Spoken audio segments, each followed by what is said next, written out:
Hello, welcome back to our lecture series for Western Civilization 102. We have been learning about World War II. And in our previous lecture, of course, we learned about the first half, part one, I guess you could say, of World War II. So now we'll turn our focus today on part two. And our topic will be World War II from the years 1942 until 1945. Now, briefly, a few points to make note of regarding this lecture on World War II. The Allies, United States, Britain, and the Soviet Union. We were allies with the Soviet Union during World War II, had joined together to try and defeat Nazi Germany. And we're not seeing the same kind of alliance system that we saw in World War I, where in previous lectures you heard about Woodrow Wilson and how it made it much easier for the United States to join the war effort in World War I once the Soviet Union had made peace. Because the Soviet Union had a very autocratic form of government, and when they pulled out, Wilson could make the argument that this is democracies. These allies are democratic governments that have banded together. We don't see this in World War II, obviously, because the Soviet Union, communist at this time, and had already gone through its Bolshevik revolution in World War I. And so we don't see that these alliances are based on common interest, except, of course, Hitler and fascism, the Nazi Party in Germany, did not like the Communist Party of Russia. These were not friendly nations. Even though they had formed a non-aggression pact, Stalin and Hitler, it wasn't because they were best friends. And so it did make sense on that level that the Soviet Union would fight against Nazi Germany. At first, it was nice. They made an agreement with the Soviets, so the Germans were sure that the Soviets wouldn't enter the war when the German army started marching east. Remember Poland, when the war started in September of 1939. Hitler had to make sure that the Soviets would not interfere. He did not want to pull them into the war. But eventually, of course, that does happen, and the Soviet Unions will fight against Hitler and the Germans. Now, we have, of course, leaders in Britain, a prime minister by the name of Churchill. You'll hear more about him. He was definitely not into appeasement. And you have Franklin Delano Roosevelt, who is the President of the United States, very prominent figures here in World War II. You have operations that Dr. Laver will discuss concerning North Africa and Operation Torch. You will also, of course, hear about the invasion of Sicily, Operation Husky as it was called, and how the Allies decided to go at Hitler from the soft underbelly, going in through the Mediterranean, North Africa, Sicily, up the Italian peninsula, because the Soviets actually had wanted an invasion, a second front opened up going through France, like a more direct route to Germany. But Britain didn't want to see that. They thought it was better to actually start this process going through what's called today the soft underbelly. You'll hear about, of course, Dwight Eisenhower, the overall commander, the American who will eventually become president of the United States. He will be a war hero with World War II.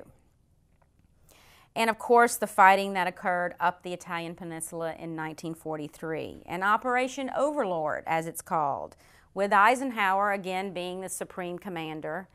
The United States contributing the majority of the men, as you will hear.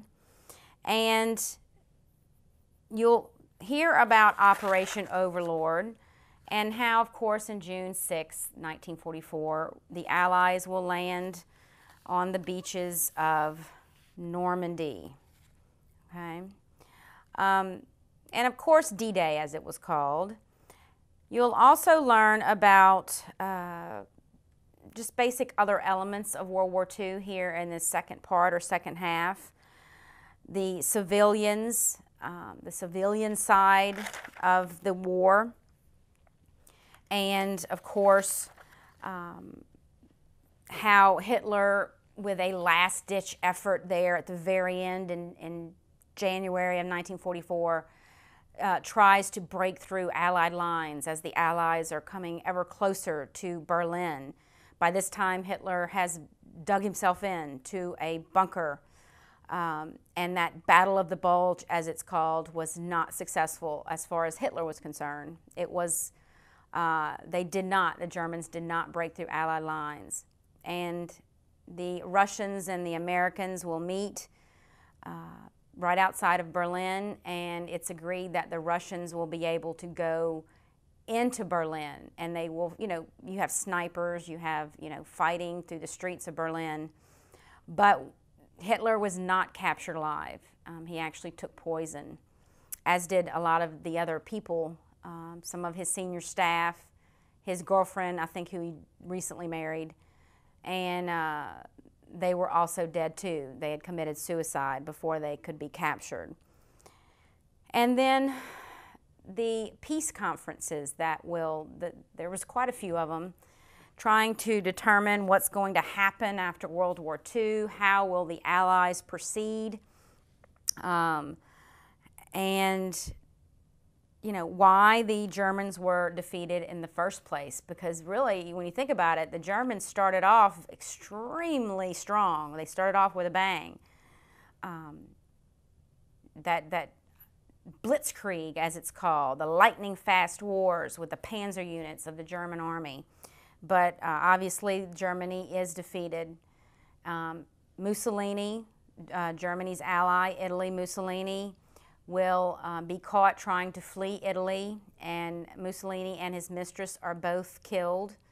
They are actually hung by their ankles as a kind of a example. The people of Italy were not happy by this time with Mussolini. There's actually pictures of that, the hanging after they were dead, of course, displaying of their bodies. And so we'll also see about why Germany was defeated and how the leaders of the Allied powers envision a world post-World War II.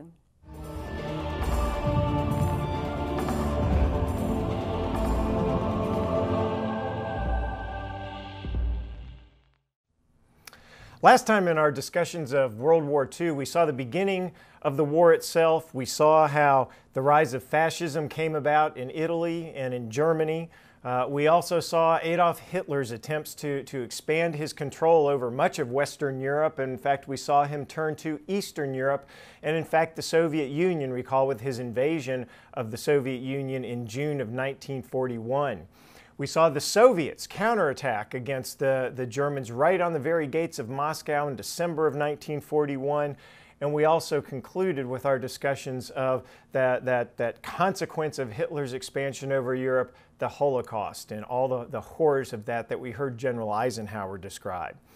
Well, today we're going to continue our look at World War II and see how the war developed in Europe, especially with the entry of the United States. Now, while the war was developing from the late 1930s into the early 1940s, the United States, of course, was paying very close attention to what was happening in Europe.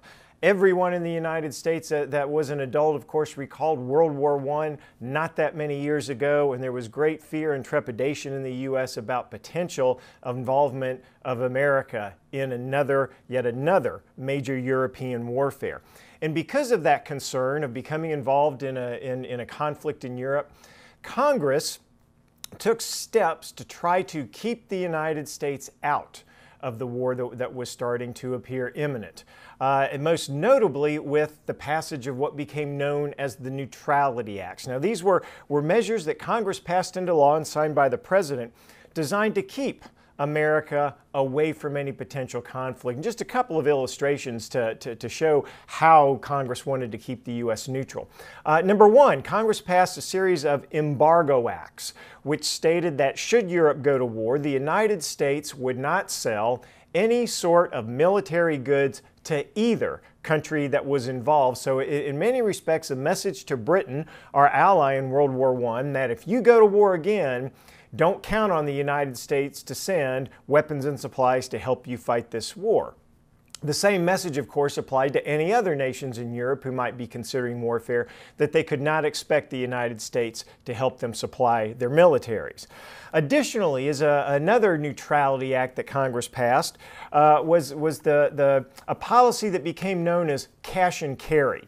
And what Congress said was that should Europe again go to war, that while the United States would not sell any military goods to Europe, that the U.S. would sell non-military goods. However, for any nation to purchase those non-military goods, they would, number one, have to pay cash.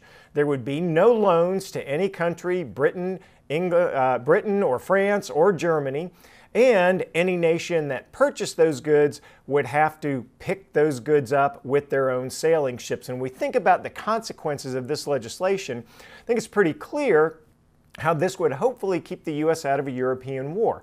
The U.S. wouldn't be looking for a country to come out as a victor because we had loaned them a considerable amount of money to buy these goods. Secondly, by forcing the European nations to carry those goods back to Europe themselves, we wouldn't have U.S. vessels, even privately owned U.S. vessels, venturing into perhaps a combat zone along the coastline. So all measures designed by Congress to keep the United States out of a war should it break out once again in Europe. Well, even after the fighting did begin in Europe in 1939 with the German invasion of Poland, and then later on, the following year in the spring of 1940 with the German invasion of France, the United States still attempted to maintain its neutrality.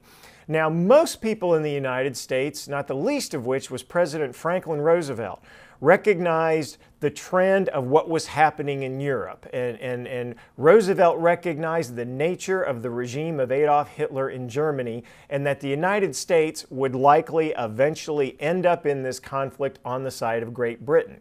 So while Roosevelt maintained the policy of neutrality, while Congress maintained the policy of neutrality, everyone recognized that the United States was beginning to feel more sympathetic for the British. And Roosevelt, in fact, gave a speech at one point in which he said, "This nation will remain a neutral nation, but I cannot ask that every American remain neutral in thought as well," giving something of an approval for American citizens to begin recognizing what Britain was fighting over there in Europe, and that being Nazi Germany. As we move then from 1940 into 1941, the early part of 1941, the United States still is at peace. Officially, the United States is still neutral, but Franklin Roosevelt, recognizing that in the spring of 1941, only Great Britain stood between Adolf Hitler and complete control of Western Europe. And because of that, Roosevelt believed that we, the United States, had to give some kind of assistance to ensure Britain's survival. Because if Britain fell, Roosevelt didn't, you didn't have to be a military genius to see regaining Europe would be nearly impossible without that launching pad of the British Isles. And so because of that thinking, Roosevelt implemented a policy that became known as Lend-Lease. And the idea of this was that the United States would lend or lease to European powers war materials, including things like obsolete American battleships that the British could take and continue on to fight. Now, we could, I think, justly ask, is this really maintaining neutrality? Well, Roosevelt's position was this offer was open to any nation in Europe, England or France or, hey, even Germany. But the reality was, who controlled the Atlantic Ocean? And that was primarily the British with its great navy. And so Roosevelt could make this offer, any nation, maintaining neutrality, recognizing that Germany could never, and in fact Germany wouldn't accept this kind of assistance from the United States. So Roosevelt's Lend-Lease policy, implemented in the spring of 1941, designed to keep Britain afloat, designed to keep them in the war and provide whatever assistance we could as a nation to help Britain continue the fight against Nazi Germany. Now, the relationship between Franklin Roosevelt and the Prime Minister of England, Winston Churchill, began to really develop at this point as both saw their countries having the same objective. And in fact, in August of 1941, just a few months after Lend-Lease has been put in place, in August of 1941, Winston Churchill traveled across the Atlantic Ocean to Newfoundland in Canada. And there he and President Roosevelt met to discuss what their similar objectives were for the crisis that was going on in Europe. And from that meeting in August of 1941, they issued what became known as the Atlantic Charter. Now, simply put, the Atlantic Charter was a statement of common objectives that the United States and Great Britain had. But one of those objectives is worth special note, and that is, both nations said that their objective was the ultimate and final defeat of Nazi Germany. Now, again, at first glance, this doesn't surprise us. Well, of course the United States would say something like that. But remember our timing here. This is August of 1941. Pearl Harbor has not occurred. The United States has not declared war on any nation. No nation has declared war on the United States. Officially, the United States is still neutral. And yet, Franklin Roosevelt is committing the United States to the eventual and final defeat of Nazi Germany. So it's a pretty astounding statement coming at this point of this developing relationship between Great Britain and the United States, between Franklin Roosevelt and Winston Churchill. One other part of the discussions that were carried on between these two world leaders at this point in the late summer of 1941 was a discussion of the primary way to go about defeating Germany. And without U.S. involvement, direct involvement, both leaders were skeptical about how large of a role the United States could play. Well, that dilemma these two leaders had was resolved in a very dramatic way on December the 7th, 1941. And of course, it's on that date that the Japanese attacked the United States naval bases at Pearl Harbor, Hawaii. Now, good question is, but that doesn't involve Germany. No, it doesn't. And for a few days, Franklin Roosevelt had a difficult position here, that the United States was immediately at war with Japan. But the United States wasn't at war with Germany. And Roosevelt believed that Germany was still the greater threat to the United States because of the imminence of the potential fall of Great Britain. So Roosevelt was trying to figure out, how can I get the American public to agree to going to war against Germany while at the same time we're fighting against the Japanese? Well, in this sense, Adolf Hitler once again came to the aid of the Allies. For 3 days after Pearl Harbor, Hitler declared war on the United States. So at that point, it was very easy. The United States was in this war in Europe, just as it was at war in the Pacific, and Roosevelt and Churchill could now work together. And part of the decision-making process that they went through was to define an overall strategy for fighting this now global war, this now world war. And the agreement between the two men, and in fact their military leaders, was that Germany was the most significant threat to everyone, not just Britain, but the United States as well. And so the agreement was made to adopt a strategy that became known as Germany First. That the Allies would first focus on defeating Nazi Germany and then turn their full might to Japan in the Pacific. For the United States, somewhere in the middle, the focus was going to go on Europe. In the Pacific, the objective for the United States military was to fight just something of a holding action.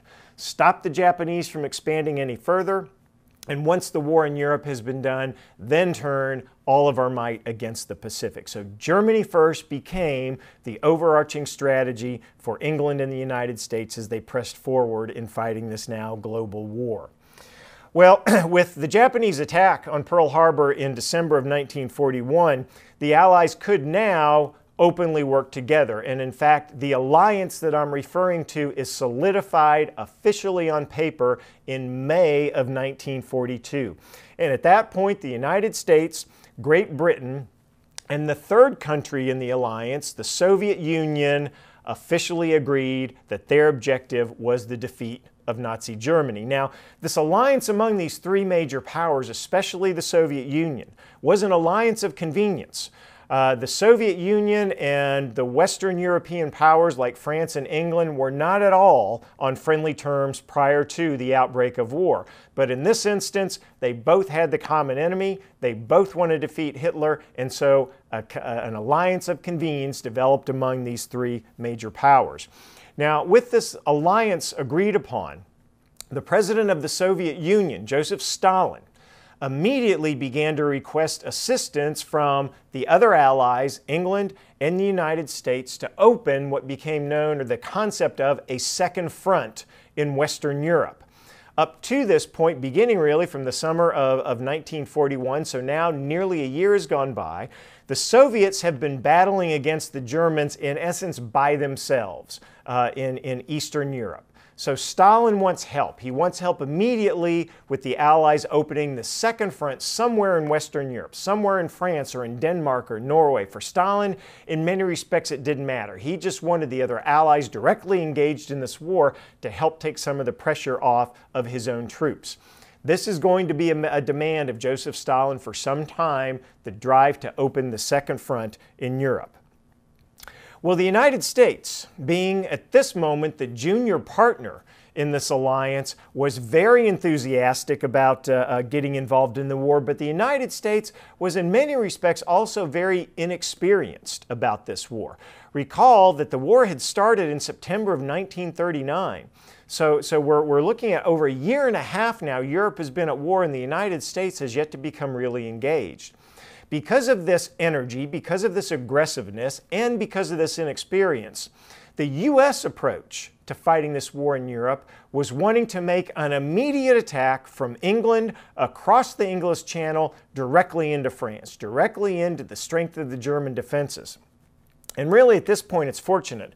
The British sort of calmed down the junior partner and said, we're just really not ready for that. We need to think a little bit more strategically about what's the best use of our resources. And for the English, they looked to the Mediterranean. They looked to what Winston Churchill would call the soft underbelly of the German nation.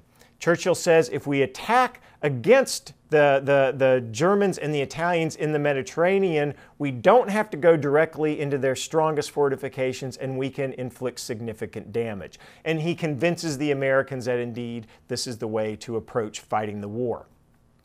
Now, as we progress forward in our discussion of World War II, there's an easy way to keep track of the major events, the major campaigns that occur in Europe from this point forward.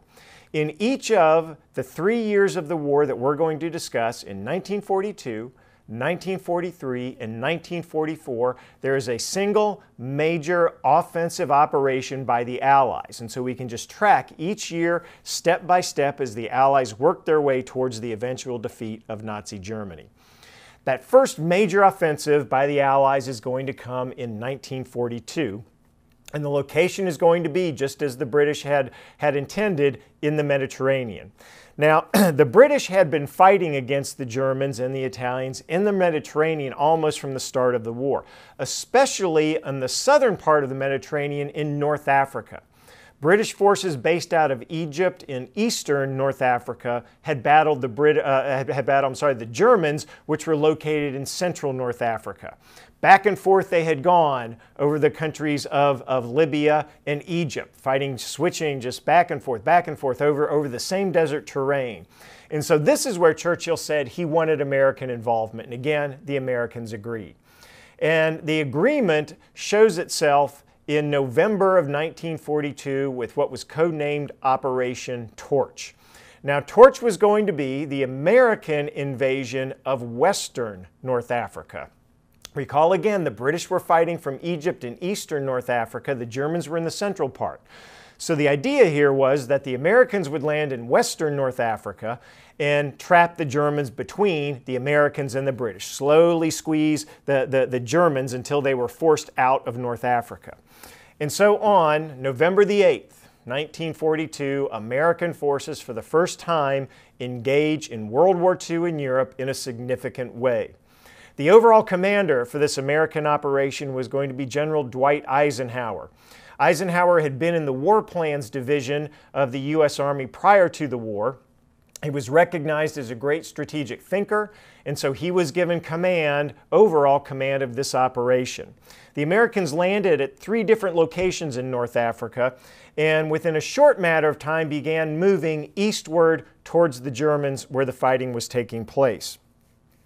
Now, there are some successes that the Americans have and some fairly significant shortcomings that are revealed by this campaign in North Africa. The bottom line, however, for our purposes, is after this November invasion of 1942, the British and the Americans are successful in driving the Germans out of North Africa by May of 1943. It takes them about 5 or 6 months to do so, but by May of 1943, the Germans are pushed back out of North Africa, and we start to see Hitler's extensive reach across much of Western Europe and North Africa finally begin to recede. Now, some of the lessons from Operation Torch for the Allies and for the Americans. First of all, the Americans realized that their training had been insufficient. They suffered greatly in these first battles for insufficient training and poor leadership. The Americans will see the emergence of some of the better commanders during this North African campaign, men whose names you'll recognize and we'll talk about later, General Omar Bradley and especially General George S. Patton. The Allies also learned that they need to learn how to cooperate better. The British and the Americans needed to get on the same page in coordinating their efforts and even overcoming some basic things like differences in the language of different terms that were used. So greater cooperation among the Allies. And related to that, greater cooperation among the air power that the Allies had and the ground forces. There was little cooperation between the two in instances in which the soldiers on the ground had radios that they could not communicate with the radios that were in the aircraft overhead. So a number of lessons come about from North Africa that are going to help improve the Allies' fighting capabilities for what was to come. Well, what was to come next? Well, as the fighting was winding down in North Africa in the spring of 1943, the senior Allied commanders started to debate where should we go next. The Americans immediately said, now's the time. We want to make that cross-channel attack from England directly into France. Once again, the British have other ideas. The British argue that we've been successful in the Mediterranean. We have momentum in the Mediterranean. Let's keep going in the Mediterranean. And at this point in the war, the British are still the senior partners, committing more forces, more supplies, more manpower, and of course they have more experience at this point. So the Americans once again agree. Franklin Roosevelt is convinced to stay in the Mediterranean. The question then was, what's the next objective? And looking at a map of the Mediterranean, it became obvious. The next place you want to go is north, across the Mediterranean toward mainland Europe. And Italy was the primary target. The Italian peninsula that upon which the second of those two fascist powers was located, Benito Mussolini's fascist government. So the idea was, let's make a move against Italy. The best way to do that, the military commanders recognized, was to first invade the island of Sicily. Now, Sicily is a large island right off the southern end of the Italian peninsula, right at the toe of the boot. And it was recognized that if the Allies could gain the island of Sicily, that could become the launching point for the invasion, the direct invasion of Italy itself. So an agreement was reached among the Allies that in the summer of 1943, there would be an invasion of the island of Sicily. This was codenamed Operation Husky. Once again, Dwight Eisenhower was going to be the overall commander of this operation. This time Eisenhower would command both American and British forces. Bernard Montgomery would be the senior British commander serving under Eisenhower, and George Patton would be the senior American commander under Eisenhower. The invasion itself took place on July the 10th of 1943, with the British landing on one part of the island and the Americans landing on the other part of the island. They were successful in these amphibious operations. They carried them out fairly efficiently. And within a matter of weeks, by the middle of August of 1943, the Germans had been forced off the island. So a fairly successful operation here to take hardly more than a month to get the Germans off the island of Sicily. But yet again, there were lessons that had to be learned. There was a little better cooperation among the Allies this time. However, the British and the Americans were still battling, primarily Bernard Montgomery and George S. Patton, who both had egos larger than Europe itself. They barely fit them both into Europe. They were constantly at odds with each other, which did not help cooperation among the Allies. Secondly, the cooperation and coordination among the different parts of the military services, the ground and the naval and the air forces, still needed significant work. As an example of this, during the air bombardment of Sicily prior to the landings, U.S. naval forces shot down more American aircraft than the Germans did because they didn't recognize that they were American aircraft. So clearly there are some things that the Allies have to continue to work on for these operations that are yet to come. But again, bottom line, the Allies were successful in seizing Sicily. And so here we have from 1942, the invasion of North Africa, the major operation, Operation Torch, to 1943, the invasion of Sicily, Operation Husky. From this point, where do the Allies go next? Well, all part of the same campaign to occupy Sicily was now to continue on to the Italian peninsula itself. That was just an obvious one. There was really no debate about that among the Allies. And with the Germans kicked off of Sicily in August of 1943, the Allies planned their next operation directly against the Italian peninsula, and that will take place in September of 1943. What was known as Operation Shingle. American forces landed partway up the peninsula. British forces landed down at the very toe of the boot, and both began to work their way, fight their way up the Italian peninsula. Now, this was going to be an extremely difficult campaign for the Allies fighting against the Germans and the Italians in Italy itself. The Italian peninsula was designed perfectly for defensive operations. And what the Germans did is create successive defensive lines. They would create a defensive line that stretched from one of the Italian coasts across the peninsula to the other coastline, and the British and the Americans would have to battle through this defensive line. Very difficult terrain, mountainous terrain that really assisted the Germans greatly. Once the Allies began to fight their way through one line, what they would encounter just a few miles farther north was yet again another German defensive line, just as difficult as the previous one. So as the weeks went by, the British and the Americans really struggled forward, fighting against this great defensive terrain that the Germans were utilizing very well. Success will come, at least in part, in the Italian campaign on June 4th, 1944, and on that day the Allies capture the city of Rome. By this point, the Italian government of Benito Mussolini has been overthrown. Italy is out of the war. But the battles in Italy will go on because the Germans aren't going to give up Italy without a fight. And in fact, the fighting for the Italian peninsula will continue on from this point until the very end of the war. The Americans and the British will never fight their way completely off the Italian peninsula. Well, despite the slow going in Italy, the campaigns in the Mediterranean, Operation Torch in 1942 and Operation Husky in 1943, does achieve some significant goals. The Italians are out of the war. There's no longer an ally for Adolf Hitler. The Americans and the British, having successfully moved onto the Italian peninsula, can now begin successful air raids against Germany itself from the south. Planes launching from Italy, flying up to Germany, dropping bombs, and returning to Italy once again.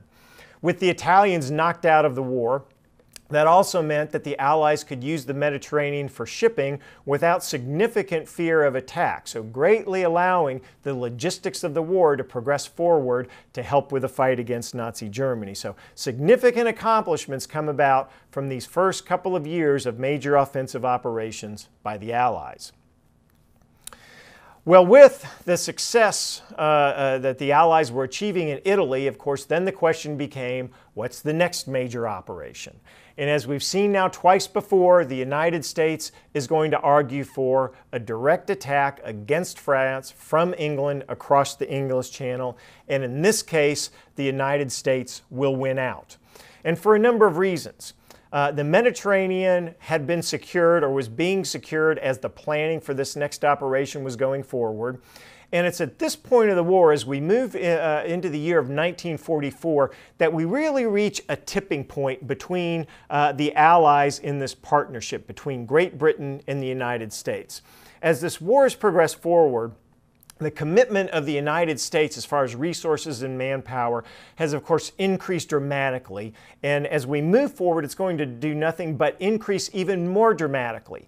And so we're tipping from Britain being the senior partner in this relationship to the United States being the senior partner, with having more men, more supplies, a larger commitment than Great Britain. And with that, the United States has much greater authority to help define what the next strategic step was going to be. So an agreement is reached between the Allies that the next major operation will become Operation Overlord, or the direct invasion of France coming from the island of England itself.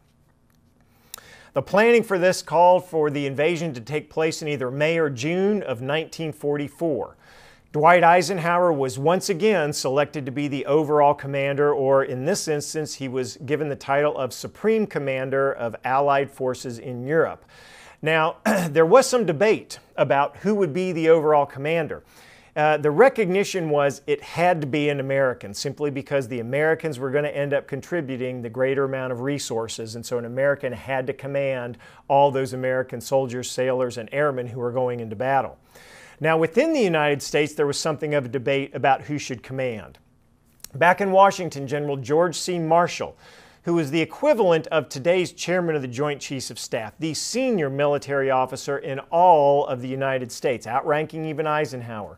General Marshall had been working with Roosevelt very closely back in Washington for overall war strategy. General Marshall wanted to command Operation Overlord, but Franklin Roosevelt told Marshall that he couldn't spare him. As Roosevelt put it, Roosevelt said he didn't believe he could sleep at night knowing that Marshall was not in Washington there to give him advice. Marshall, as the good soldier would do, said yes sir and agreed to stay on there in Washington, and so Dwight Eisenhower is named the overall commander. Eisenhower's immediate subordinate was going to be a British general. It had to be a British general because of the alliance, was going to be Bernard Montgomery, the man who had fought against the Germans in North Africa, the man who had fought side by side with Patton in Sicily. He was the senior British commander, the best known British commander, and so he was the obvious choice to be the immediate subordinate to Eisenhower for Operation Overlord. Now, the invasion itself will take place on June the 6th of 1944, what is now known as D-Day. And on D-Day, June the 6th, just after midnight, over 8,000 American and British paratroopers began to rain down on the Normandy coast of France.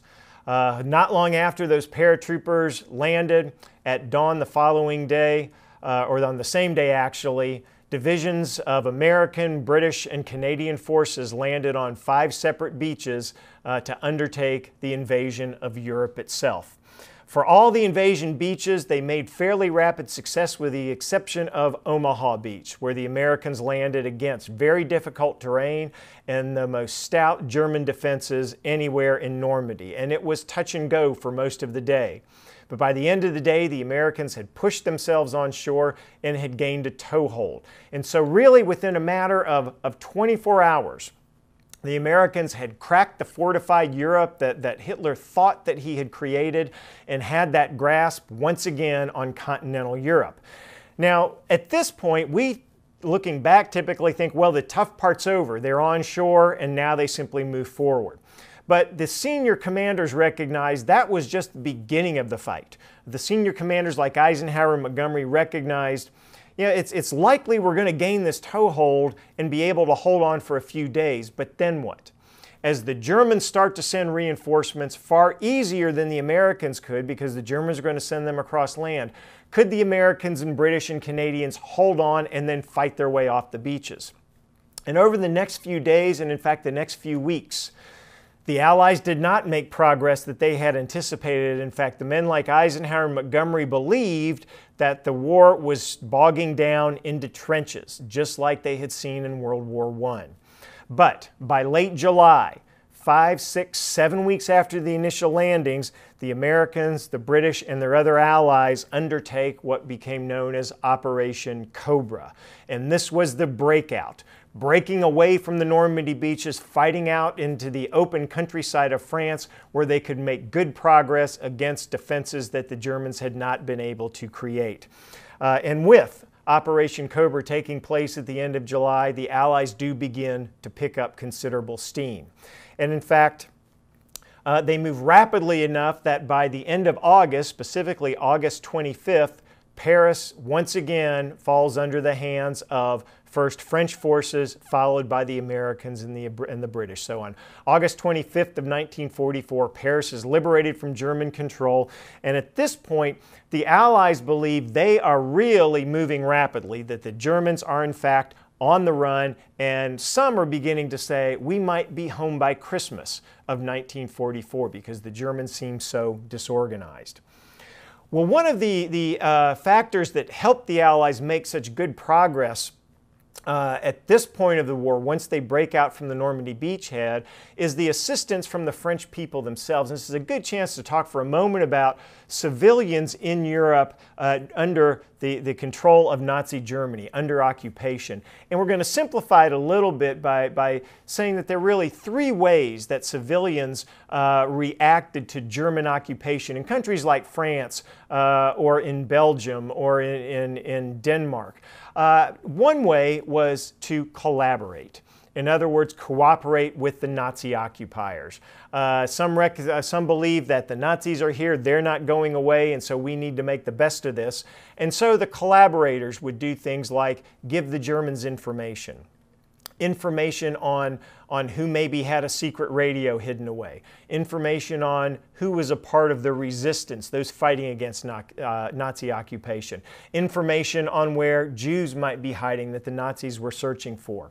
Of course, once the war is over, these collaborators are treated pretty severely by the rest of the population in these nations. In some cases, rounded up and simply executed. Others put on trial for treason.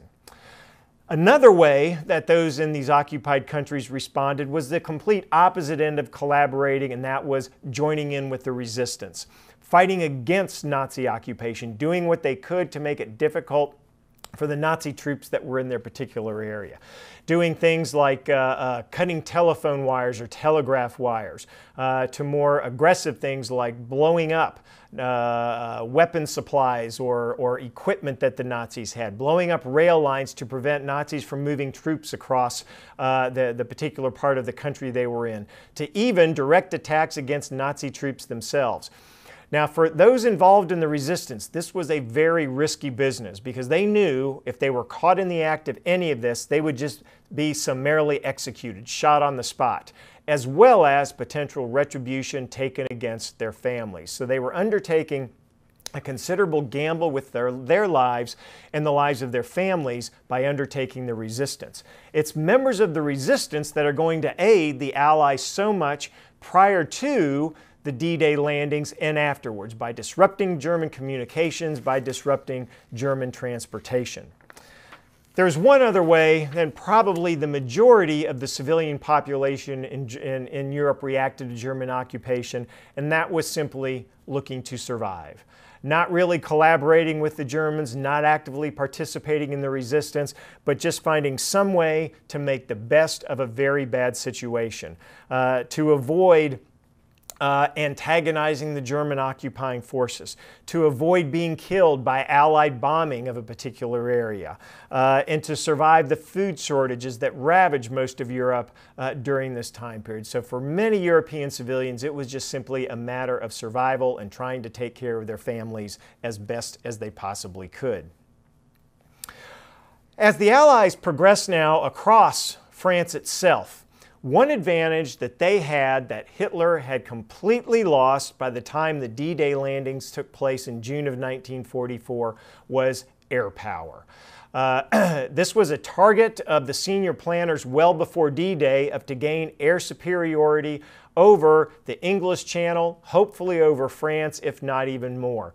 And so the two air powers of England and the United States targeted things like the production facilities in Germany that produced German aircraft. They targeted the oil production facilities that provided the fuel for German aircraft, and of course targeted the German Air Force itself by going after those German fighter aircraft that were going to be used to defend Europe.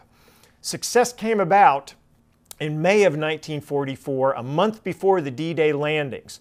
The Allies had gained air superiority not just over the English Channel, but over the majority of France as well. The German Air Force had been so damaged and so decimated by these attacks that what planes were left were pulled back to defend Germany itself against a relentless bombing campaign that the Allies were carrying out. And so as the Allies moved across France, heading in the direction of Germany, they didn't have to worry that much about attacks from the air because of the success they had had in defeating Hitler's Luftwaffe, the Air Force, prior to this point. Well, with the capture of Paris, the liberation of Paris in August of 1944, as I mentioned a moment ago, the expectation was that it will be on to Germany and in fact maybe home by Christmas of 1944. But Hitler wasn't finished. He still had a few tricks left that he planned to pull against the Allies. And so as the Allied forces, the British and the Americans primarily, were approaching the borders of Germany itself, Hitler developed a plan to counterattack against the Americans and the British. This is going to become known as the Battle of the Bulge. Hitler began collecting resources from across Germany to make the surprise attack against the Allies. Now, for the British and the Americans, this was a great failure of military intelligence. Neither the British nor the Americans had any idea that Hitler could pull something like this off or that he was prepared to do so in a very short amount of time. And so on December the 16th of 1944, German tanks and German infantry launched the surprise attack against a weak spot between the British and the American lines. The German forces moved very rapidly against ill-prepared American forces.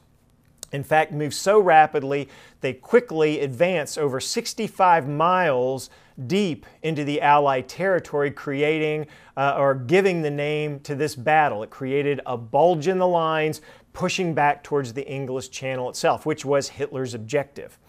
Well, as this battle began to develop, as the attacks began to press forward in the first few days, there was a quick meeting of the senior Allied commanders to assess what was happening. Most of the senior commanders said, this has got to be just a minor attack from Hitler. He doesn't have the combat power to undertake anything major or significant. The first senior commander who recognized what was actually taking place was in fact Dwight Eisenhower. He recognized that the power behind this attack was more than anyone was really giving Hitler credit for.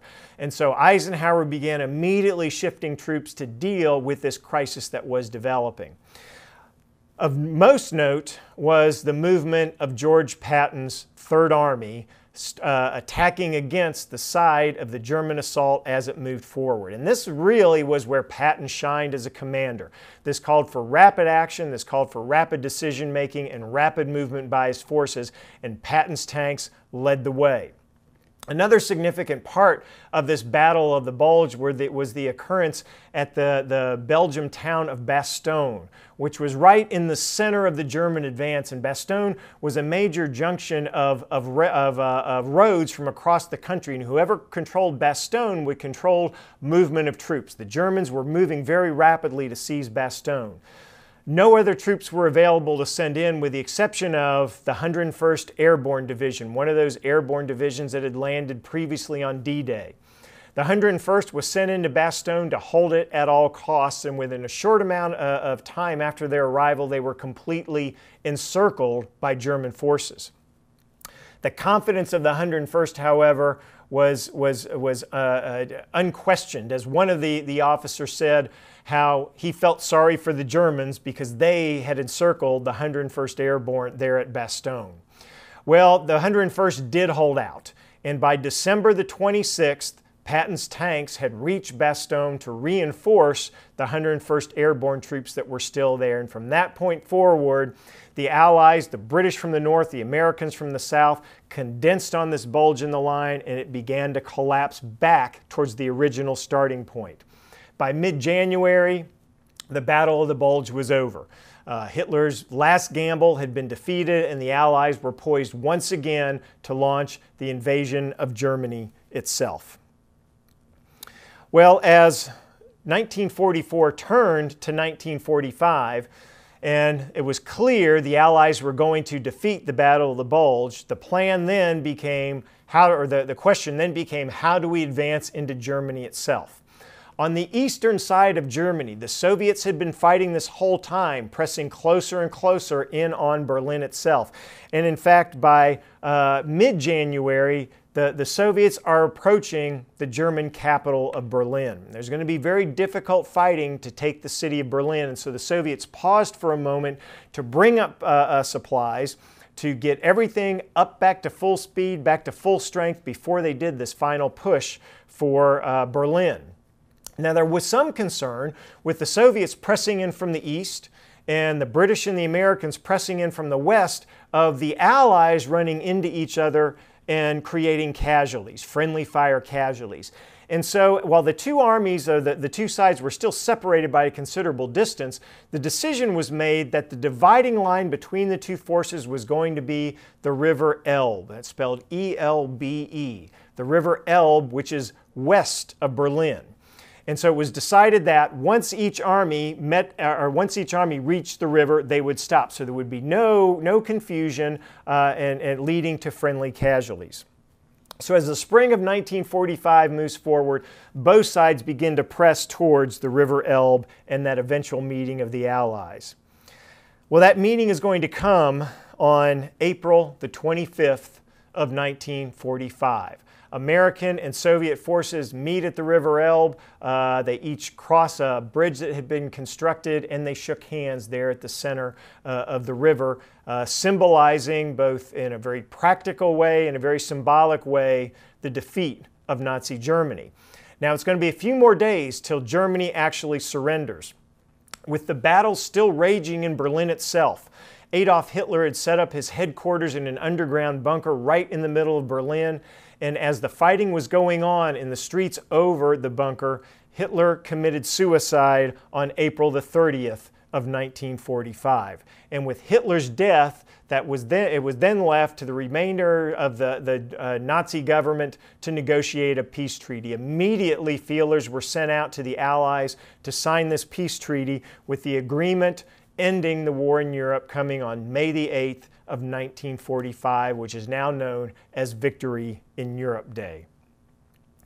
As something of a footnote to the timing of the end of the war coming in May of 1945, unfortunately for the United States, Franklin Roosevelt did not live to see the end of the war, for he had passed away about a month earlier on April the 12th of 1945, less than a month before the final surrender terms had been signed. He'd been struggling against ill health for quite some time, having suffered from all the difficulties and trials of leading the nation, not just through World War II, but the Great Depression in the decade before. So Roosevelt does not live to see the end of the war in Europe, and that will bring, of course, Harry S. Truman into the presidency.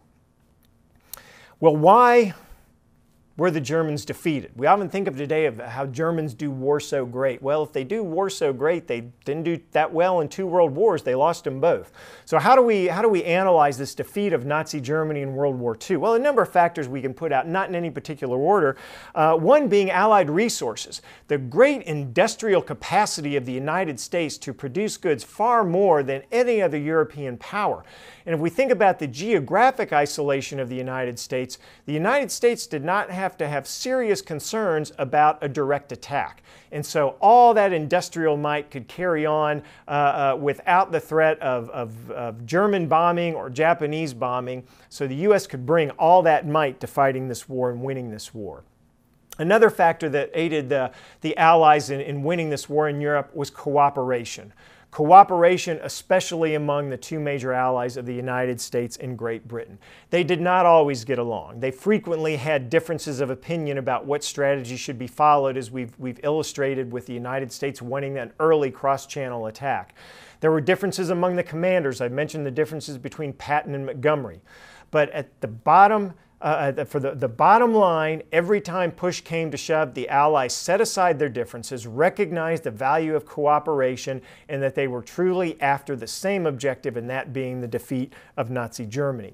We've mentioned some other factors that have played into the Allies' victory: the air power they achieved, the assistance of the French resistance, and the resistance of other European powers.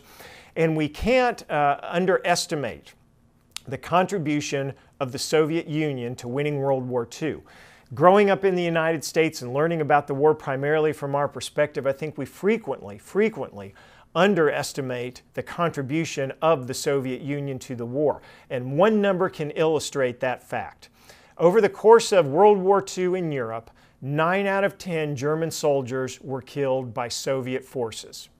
90% of German soldiers were killed by Soviet forces. The other 10% by the Americans, the British, the French, and all the other allies combined. So we look at that one number, it's a huge contribution that the Soviet Union makes to winning this war.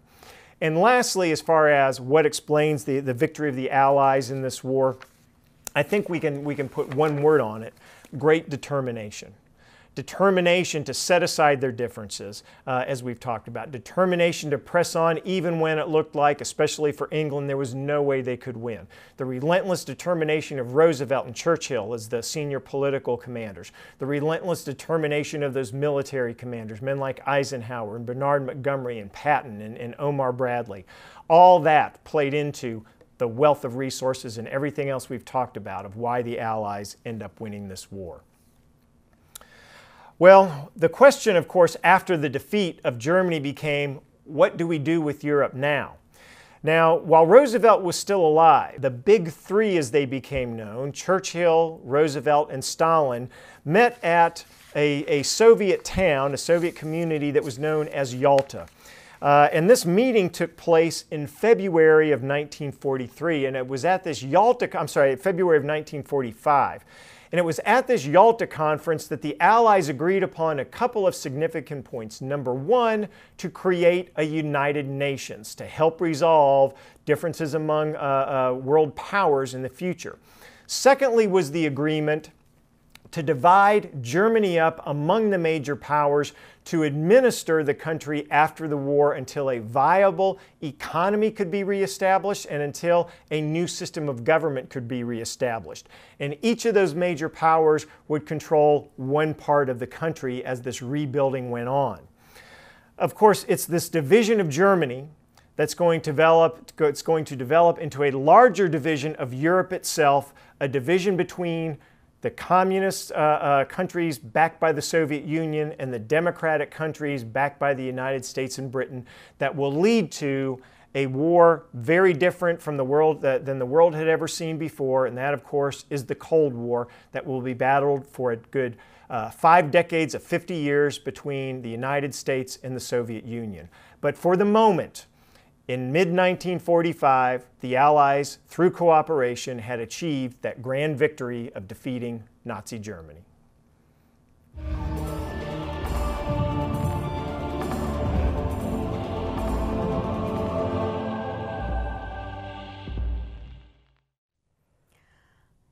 Now that we've learned about the second half of World War II, when we come back on our next lecture, we'll continue discussing what's called the Cold War, and that's what happens after World War II.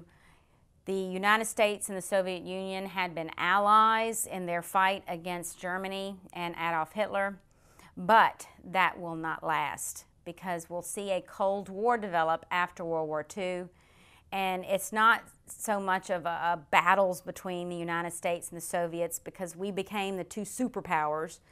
It's more economic, political. We do see some heated, battles taking place in countries like Korea, Vietnam, of course. And we will also see, of course, after World War II, that China will fall to communism. In 1949, the famous fall of China. China becomes known as Red China. And the nationalistic government of China is pushed to a small island off the coast of China by the name of Taiwan now. It's called Formosa back then. And we'll also see a lot of this policy of containment on the United States' part with the Cold War. So, on our next lecture, we'll learn more about the Cold War. Until next time.